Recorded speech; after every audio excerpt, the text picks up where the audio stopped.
Hello and welcome to Real Musicians Don't Starve. I'm Michael Elsner, and today I have a very, very, very special guest with us. He has sold over 25 million albums. You hear him on the radio, I would say every day, but I hear him on the radio pretty much every week. It just depends what you're listening to. You hear him when you're sitting at a restaurant, having food with someone. His name's Adam Gaynor, original guitar player and founding member of Matchbox 20. And I'm very honored to call him a great friend. And I've learned a lot from Adam over the years. And 25 million albums later. But thank you for coming and hanging out with us today, Adam. Most people here are going to already be familiar with your catalog of work.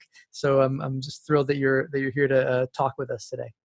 Michael, man, first of all, we are dear old friends. It's like you say, oh, this is my friend. We're friends. Yeah. I've known you. We've known each other more than a decade, right? Oh, yeah. About 14 years, 13, 14 years. Yeah. It definitely feels like more than a decade. And I just think our fun full circle, we'll get into it later, but our full circle story of what you're doing, what you've done, what I've done, what I'm doing, it's just perfect, dude. And I'm so proud to be here with all of you guys today. It's great. Well, the thing that I love so much about your story, by the way, the other day, Adam showed me his new bio, and we can get to this a little later on his website. But on my about page, it is the best. It is the most entertaining bio I have ever read in my life, and I gotta say that I became very envious because it was so good and so entertaining to read. But one of the things that I love about Adam, and that I think you're going to get so much out of this conversation with Adam, is that he is a perfect example of someone who created opportunities for himself. He put himself in the center, very intentionally put himself in the center of the activity, which ultimately led to him, becoming a founding member of Matchbox 20, and then, of course, having the tremendous success that they had over all the albums that they've done.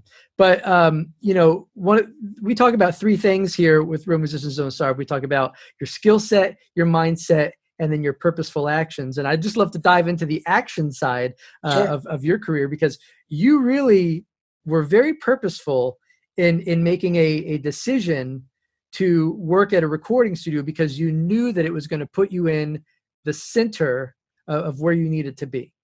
Absolutely. I mean, I think the idea, one of the things I preach, right? And we'll talk about, I have this new podcast that we're doing. There's no early plug. We'll get to that later. But on the show, the idea is we have actors and musicians and film and TV producers and music producers. And the idea that I'm trying to get at is, how did you get your break? Where did you get your start? How did you take that gap of, oh my God, I wish this would happen, to, holy crap, I can't believe I did it. And you have this huge crevice. Now in my hand, it's not that big, but in reality, this is everything. This little space is literally the world. So when I was younger, and it's not that young, I had to make a conscious decision. I'm in South Florida, and the only people down there were like J-Lo, Diddy. I think Shaq had just come down there. It's like there wasn't a big music mecca. Even in Orlando, there was at least alternative rock going on. I had to find out how to put myself at the right place at the right time.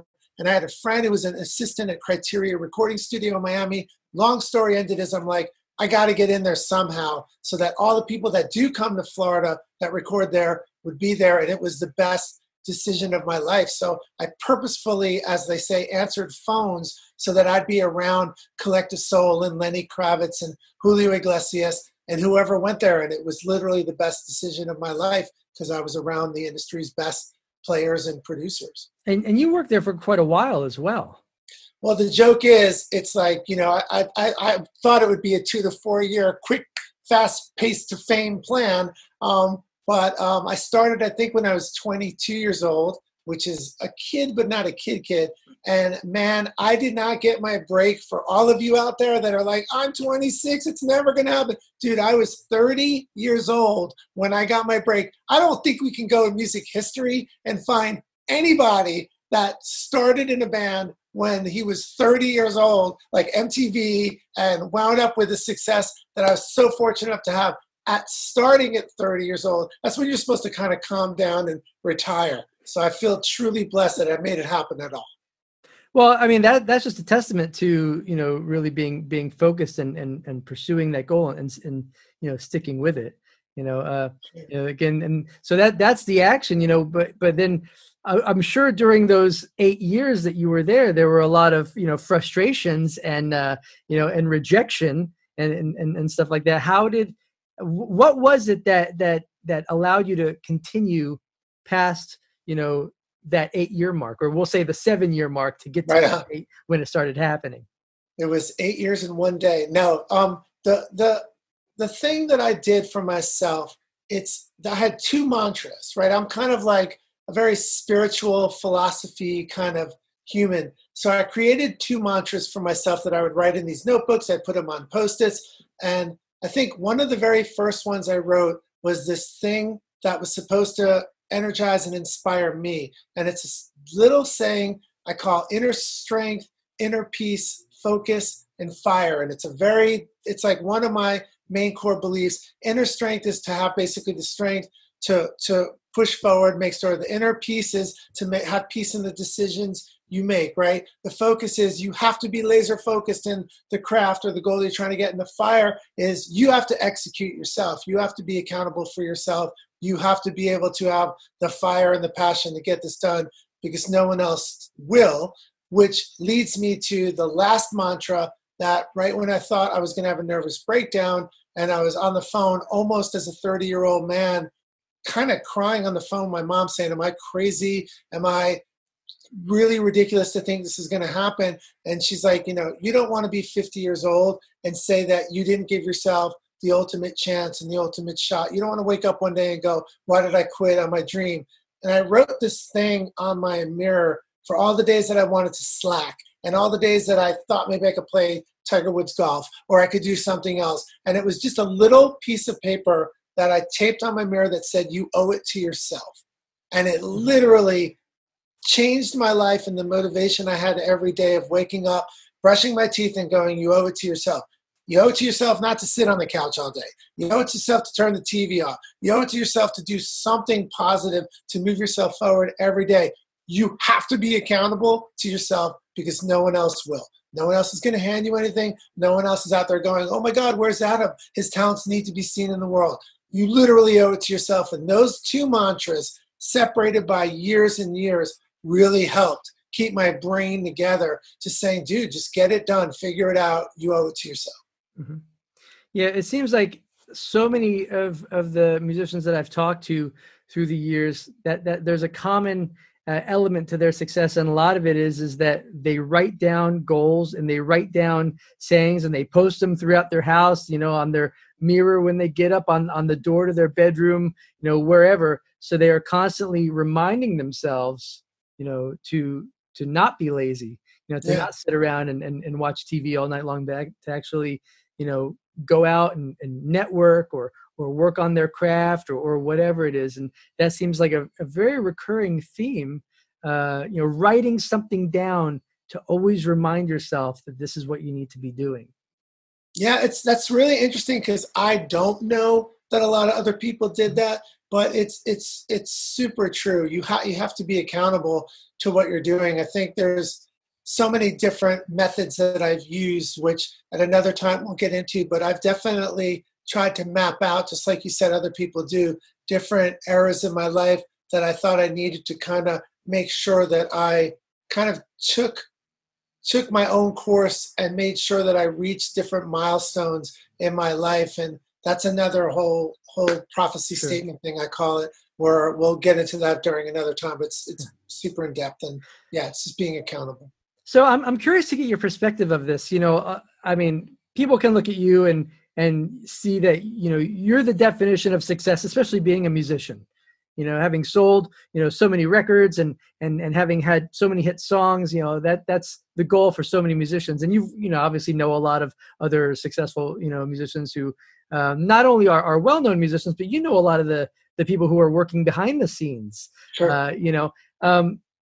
in all of your experience, having had, all the success you've had on the public side, of course, but then also, the lifestyle that you've had and just the life as a whole of being a musician touring the world and creating records for so many years. When you look back on music, and if you could define success, having had all the experience you've had, how do you view success now?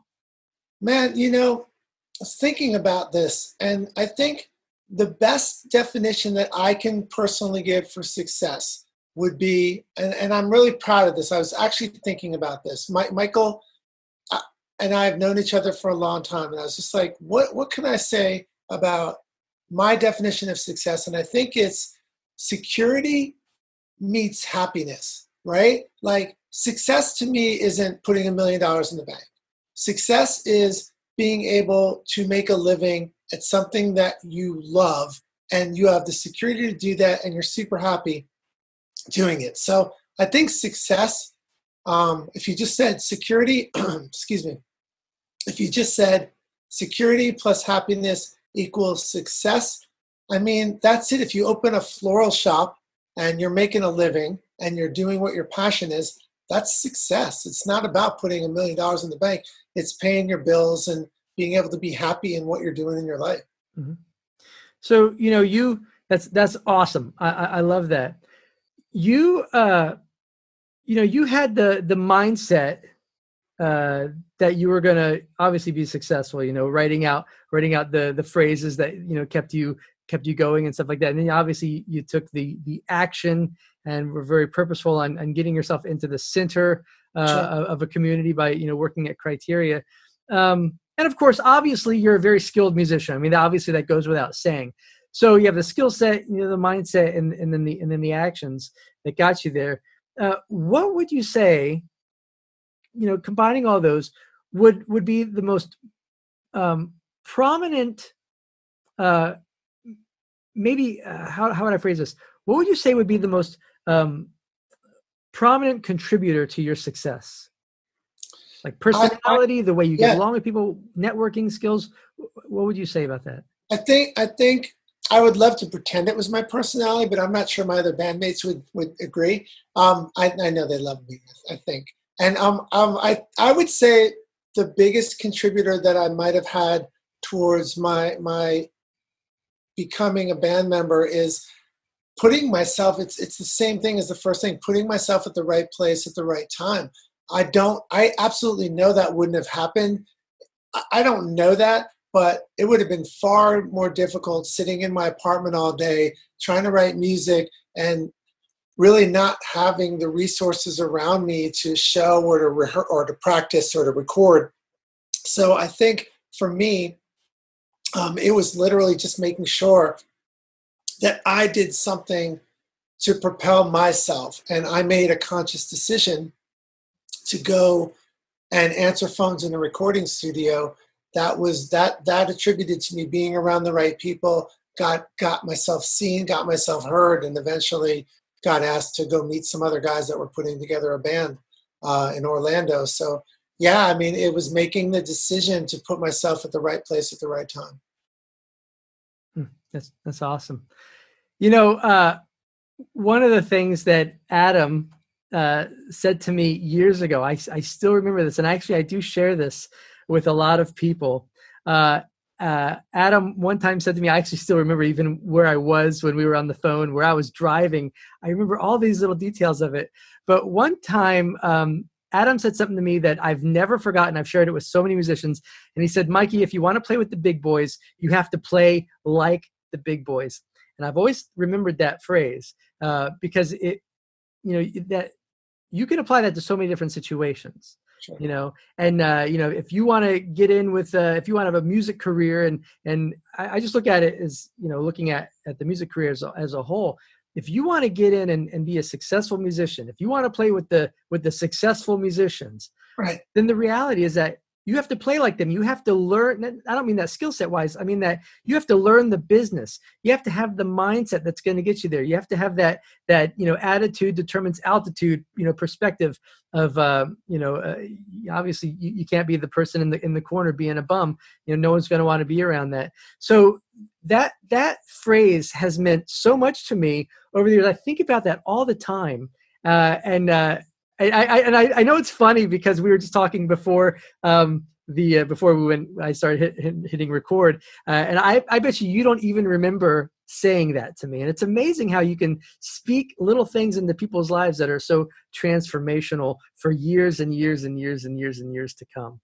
It makes me so proud, man. I mean, that's the payback, and what the audience doesn't know, as well as we did a little pre-show chat. We always catch up. We've been talking a lot because I myself am also taking some of Michael's courses to show you the big full circle that life can be. This is a great learning lesson for your audience, Michael. It's you don't know the people that you're going to impact, and you don't know what's going to become of them. And it's not about, oh my God, 10 years from now, it might be useful to me.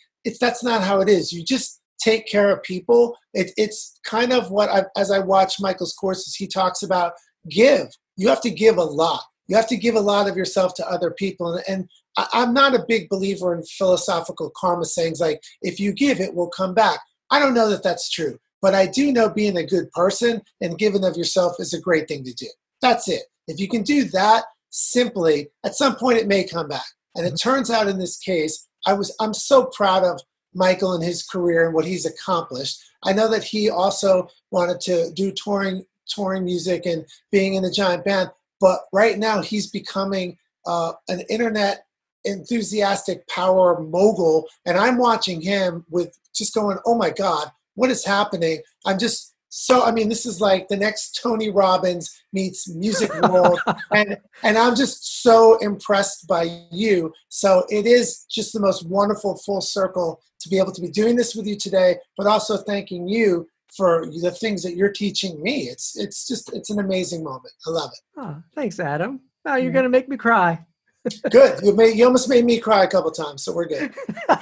Well, Adam was sharing with me earlier, right before we recorded, about what were you up, like, past midnight or whatever, and like 6 a.m. But let's not talk about that. Those are bad habits. Don't your viewers go to bed by 3 or 4, please? But I guess he was watching one of the videos that I have out, and I had actually shared that statement. That was one of the key points that I was trying to make in that particular lesson. And I was, giving Adam credit, and he goes, I looked at the screen and I saw my name. I was getting ready to go to bed, and I paused the screen, and I left it on as I was in the kitchen cleaning up. And then all of a sudden I come back to the pause, and I'm like, wait, Matchbox 20, Adam, what? And I had no idea I was making a cameo on his show. And and I started reading the letter, and I called my girlfriend. I'm like, this is going to make me cry. Like, come on, Michael. Come on, buddy. Hey, I wanted to press pause on this podcast for a second and let you know that if any of your goals over the next year include recording and releasing a new album, generating placements of your songs on TV shows, films, and commercials, building a fan base that will sustain your career, or just transitioning into full-time music, I want to invite you to my special workshop, Real Musicians Don't Starve. In this workshop, we're going to focus on the 3 keys to your success, and you're going to learn an extremely powerful strategy that allows you to create your own wow factor. And this allows you to attract opportunities to you and your music, as well as remove any financial worry that you may have pursuing a career as a musician. And you can check out this workshop for free at realmusiciansdon'tstarve.com/workshop. Now let's jump back into the podcast.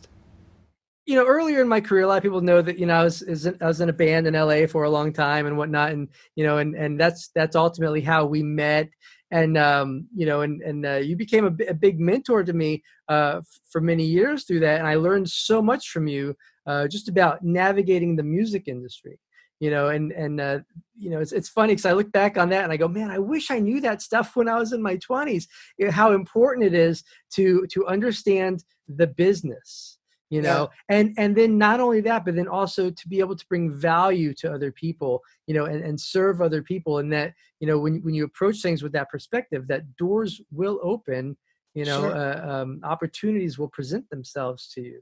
And, one of my favorite sayings, Michael, is there's a reason they call it the music business. Like, that's literally the most common sense thing to say, but I use that a lot when I talk to people that are in their basements creating like the next crazy wackadoodle music style, and they're angry and they're bitter because nobody will listen, nobody will sign them. And I'm like, hey, if this is your passion and this is what you want to do, be happy with it. But and I have no problem with anybody who wants to create the next Beck or the next like 1 in a billion thing that will be discovered and commercialized. But if you're trying to commercialize yourself and make money, there's a reason they call it the music biz, and you have to meet the industry somewhere halfway. And I think that saying that I love, that there's a reason they call it the music business, applies to so much of what we do, to get yourself knowledge early on, and then later to keep learning and keep developing with the times, where we went from albums to CDs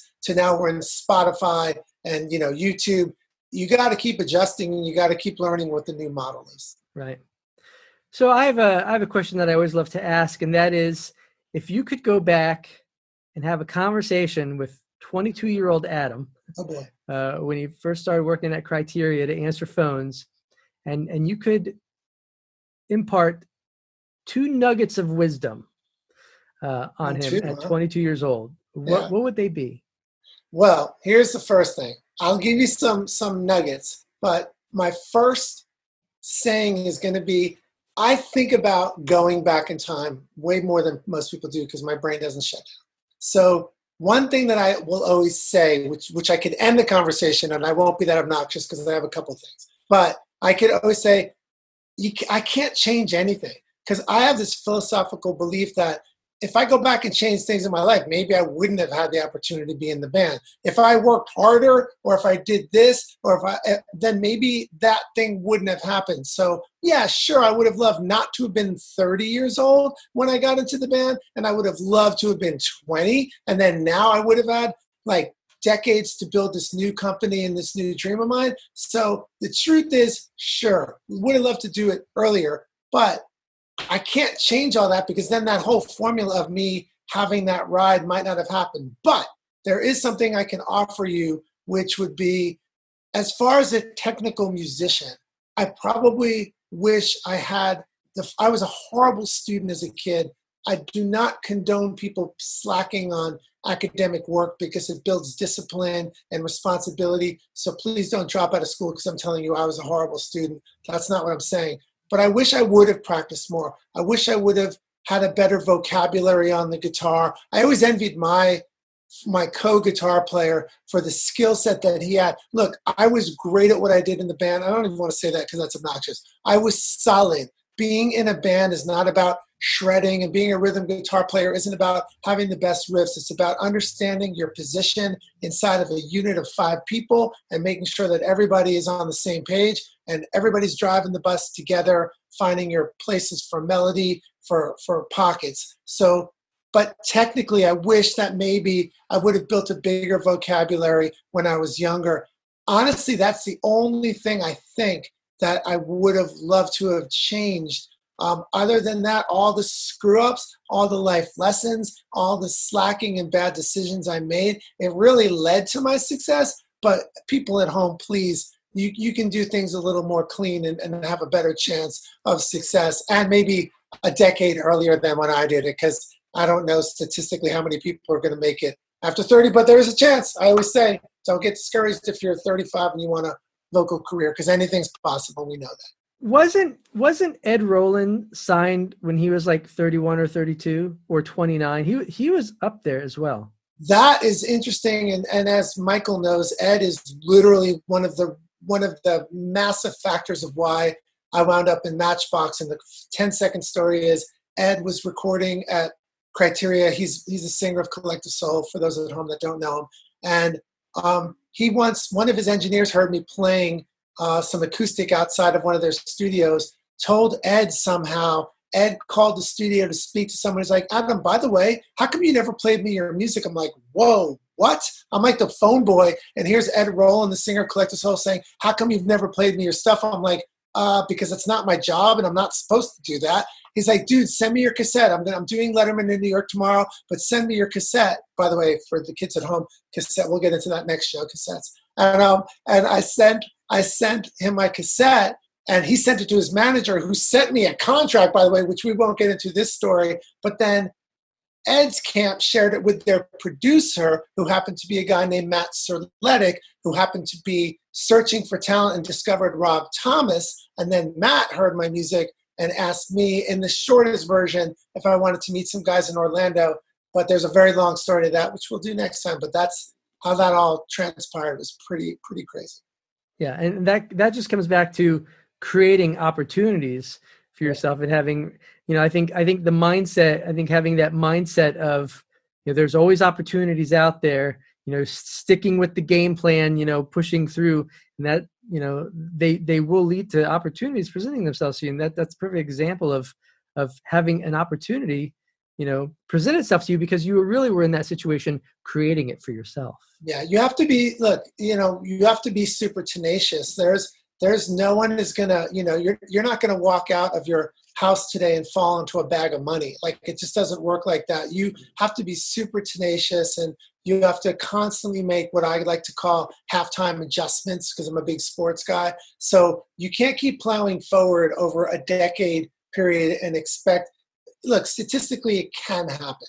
But if you realize you're pounding something and it's not working, you have to find the right route to get to your place of success. It takes a minute. But again, I always say in every show and everything I do, we all have the basic DNA structure. And if I can be successful, and Michael now is successful with his programs, it's all doable, right? You just have to be smart enough to realize what's working, what's not, make adjustments, sense what's going on around you, if people are responding to what you're working on or not, and then just keep moving forward and relentlessly, man. It's all a grind, but it's all doable. It just takes a lot of work.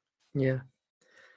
So for those who've watched my videos over the years, you may have noticed sometimes, depending on kind of how I'm positioned or where I set up my camera, on the couch behind me, there's a little stuffed animal like this guy. There right he is.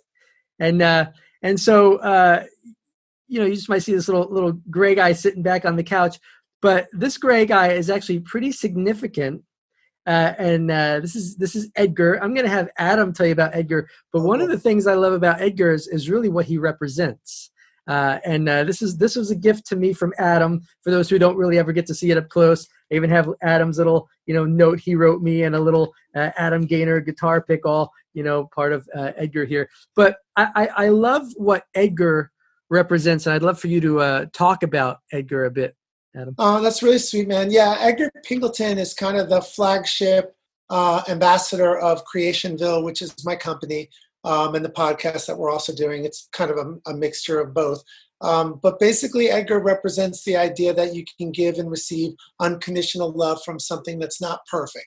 Like, Edgar obviously has flaws and he doesn't look perfect, but I think when kids and adults hold him, they can kind of be like, oh my God, this thing is really sweet. It's really cute. And it's cool to give unconditional love from something that's not perfect. But what he also represents for the company, and in the children's book that we released online, is that it's like, in the book, it teaches people, it teaches kids the simple concept of, it's really cool to wish upon a star. It's super cool to hope something happens, but it's even cooler to make something happen. And I really want that to resonate with adults and children. Like, the guy who reads the book is like, why can't I open that floral shop that I wanted to my whole life? And for children, it's like, hey, if you want to be a famous baseball player, don't just hope it happens every night. Go out and play 15 minutes every day. So I'm really, really proud of the book, which kind of instills the values of, you got to work a little bit for your dreams. And as kids, you want to have fun, let everybody go, relax, enjoy their lives. But if you can teach your children at the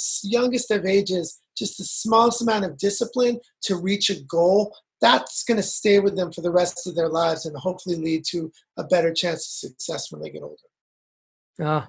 I love that. Yeah, that's one of the things I just love the story of Edgar and what he represents. He is the only stuffed animal in my studio. And it should be us elder people should not have too many, although I probably have more than most because that's kind of part of my job is toys and stuff. But yeah, I have probably more than most, including ones that people gave me along the way on the road and stuff. But yeah, Edgar, I am so proud of Edgar. I feel like it is a different entity. Edgar is his own thing, and he makes me very proud to represent him. And I think this is just such a cool part of your story. And this kind of goes back to what I was talking about earlier about, your about page or your bio that you have, which is just really one of the best ones because Adam takes you through each stage of Adam's life, and of course, obviously the massive success of the band. But then, since after that ended, how he then continued on entrepreneurial wise and created this whole separate entity with Creationville, with this children's book and with this cast of characters, and that are so positive, and in the storytelling, but like I said, like what Edgar represents. Thanks, Mike. Yeah, it's fun. And by the way, just to be able to impress you with my about page has inspired me to create the rest of my new site that I'm doing on your Kajabi platform. But yeah, man, when you were excited with what I created, I was like, all right, I'm on to the right pace and the right place. And I was really, really grateful that you encouraged me to keep continuing. I love design. It's what I do in my company outside of the music. I kind of feel like an art director. So I'm going bazonkas on the Kajabi platform, trying to create something that's going to impress you. And then hopefully the rest of the world likes it too. So that's awesome. Well, I'd love for you to also talk about your podcast because it's a video podcast. Wildly entertaining. You have a bunch of co-hosts, and you have a lot of amazing guests who've all across multiple genres within the entertainment industry. And I'd love for you to talk about that as well and share it. I'm a huge fan of Adam and what Adam's done in his career, and I've been able to watch a bunch of his podcasts, and they're absolutely fantastic. It's a mini talk show. Yes, that's the idea. Is I tried to create like a Jimmy Fallon meets Ellen DeGeneres music party. So I have one co-host. His name is Randy Cook. And any of you musician people out in the audience are going to know Randy is one of the most prolific hired studio drummers in LA. He's played with everyone from Mick Jagger to did a tour with The Voice. He's played with some of, the biggest names from Ringo Starr to God knows. I mean, I make a joke at the beginning of each of the 5 first episodes of the video podcast. I would go through his credit thing and he'd just be sitting here doing this because it would take up the first 2 minutes of reading. And he'd go, dude, seriously. I'd be like, yeah, Randy keeps like 75 certified RIAA gold records in his trunk just to let people know what he's been doing.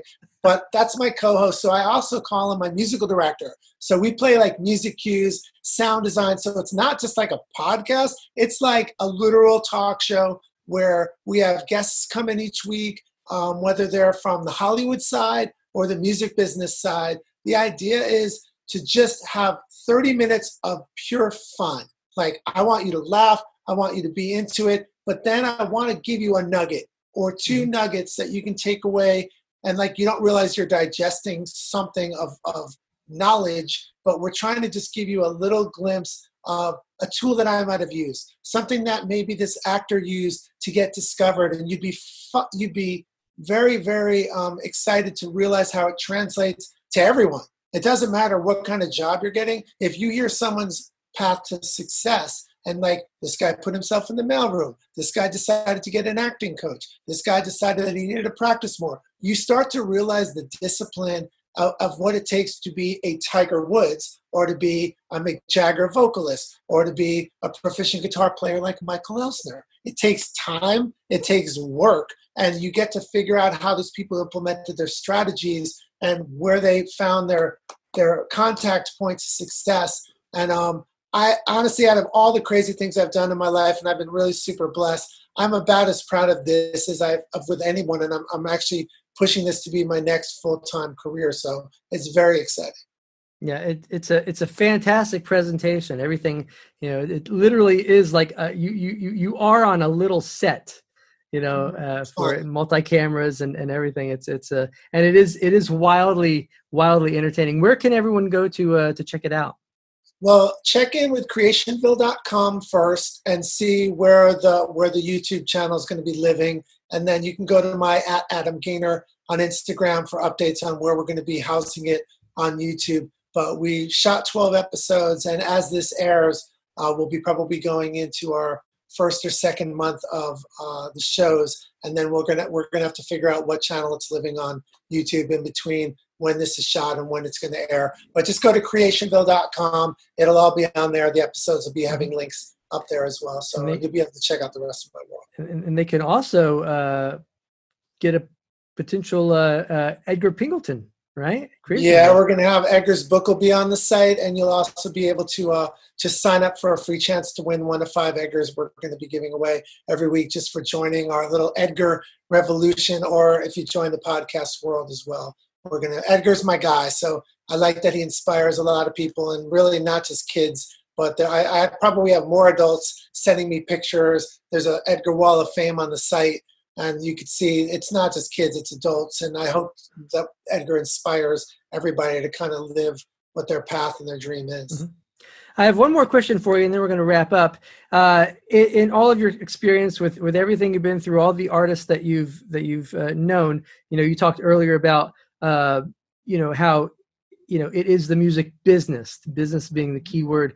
What are your perspectives? What would your advice be to anyone listening regarding the entrepreneurial aspect of building a music business? And it just depends on what regard, right? I think that has a multiple response where, if you're trying to be in a band, you would have to make sure that you have good bandmates, that everybody gets along, that everybody contributes, that everybody is playing fair and everybody has the same goals and the same missions. So if that's the musical side success you're trying to do, that probably the hardest thing is to find 4 friends, 4 associates that you can get along with for an extended period of time, that have common goals, that want to do the same kind of music. So it's really finding, I think you're better off finding people that you fit with than finding the best singer or the best guitar player that may not be easy to work with. I think it's more important to find a core group of people that you can work with to forge and develop something together. Because if you're having fun at it, chances are you're going to be more successful than being angry and bitter about the people you're working with. If you're trying to work on the production side, if you're trying to be a label mogul, if you're trying to develop yourself as an artist and market yourself, the things you can do today are learn more about social media marketing, learn why people are getting more plays on Spotify than other people. What are they doing to get their music on editors' playlists? It is so, it's funny that I come from success in the 90s. And again, we made a joke about cassettes into CDs. And then, I took a break from music for about 10 years building Creationville, and I'm just getting back my feet wet and starting to work with other artists and producing a little bit as I gear up with the podcast and then a possible reentry into music. It's funny how so much has changed, of course, but how much you can still learn. So it's really, I think right now, for anybody, learning how to promote and market yourself online are tools we didn't have when we were in a band starting out. There was no literal internet, pretty much. So you have a lot of strategical advantages. Don't look at it as competition, that there's a million people out there. I have a saying I use on the show every night to end it. You put your horsey blinders on. That means you have your own vision, your own focus looking forward. Don't listen to any noise outside, naysayers, people giving you bad, distracting advice. Stay focused on what your goal is. Learn how to put yourself out there, how to make adjustments, seeing what people are responding to, what starts to slowly build versus if there's a plateau, you got to adjust so you keep growing your audience. And that's kind of the best overall advice I can have. You have a lot of great tools out there. Don't worry about what everybody else is doing. When I was making records, I didn't worry about what the Goo Goo Dolls were doing on their next record. I was worried about what Matchbox 20 is writing and producing in the studio for ourselves. That's awesome. Well, I always love to end with our manifesto, and that is, real musicians are business owners, and our business is music. Now, business is simply an organization where value is provided in order to make a profit. And unlike starving musicians who operate with a mindset of scarcity and fear, as success-driven musicians, we operate with a mindset of abundance, confidence, and service. We are doers, we are dreamers, we are creators, and we are achievers. We know that our true value is determined by how many people we serve and how well we serve them, because our truth is real musicians don't starve. I love that, Michael. That's awesome. Bravo, brother. That's really cool. Very cool. Awesome. Well, Adam, thanks so much for joining us, and we will see everyone on the next episode.